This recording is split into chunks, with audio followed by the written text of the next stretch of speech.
இனிமையான குழந்தைகளே, ஞானத்தின் விஷயங்களை நினைவில் வைத்தால் மகிழ்ச்சி ஏற்படும். நீங்கள் இப்பொழுது சொர்க்கத்தின் வாசலில் நிற்கின்றீர்கள். மனம், சொல், கர்மத்தின் மூலம் யாருக்காவது துக்கம் கொடுத்தேனா என்பதில் கவனம் வைக்க வேண்டும்.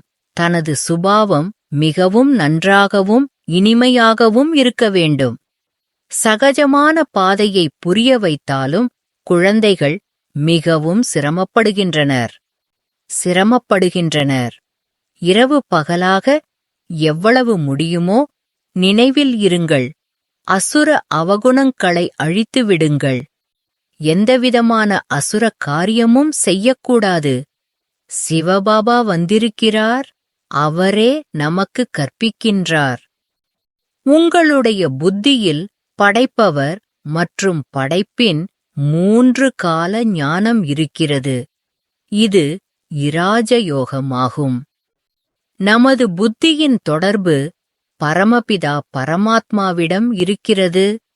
தந்தையும் தினமும் வந்து கற்பிக்கின்றார். நல்ல நன்னடத்தையும் கற்றுத்தருகின்றார். நீங்கள் அனைவரும் யோகத்தில் மிகவும் பலகீனமாக இருக்கின்றீர்கள். மிகவும் நல்ல மகாரதிகள் கூட பலகீனமாகத்தான் இருக்கின்றனர். இன்னும் யாரும் சம்பூர்ணமாகவில்லை. பாபா முயற்சி செய்ய வைக்கின்றார். தனது மன உறுதி வேண்டும். மனதுக்குள் சத்தியமாக இருக்க வேண்டும். இதில்தான் உழைப்பு இருக்கிறது. உழைப்பின்றி எதுவும் கிடைக்காது. நீங்கள் சரீர உணர்வை விட்டு விடுங்கள் என தினந்தோறும் தந்தை புரிய வைக்கின்றார். சரீரத்தை இங்கேயே விட வேண்டும். நிரந்தரமாக தந்தையின் நினைவில் இருந்து கர்மாதீத் நிலை அடைந்தால்தான் அவ்வாறு சரீரத்தை விடுவார்கள். இது புத்திக்கான விஷயமாகும். ஆத்மா மட்டுமே அழியாததாகும்.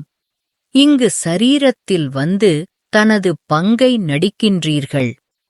யாருக்கு கல்பத்திற்கு முன்பாக புரிய வைக்கப்பட்டதோ அவர்களே மீண்டும் இங்கு வருவார்கள்.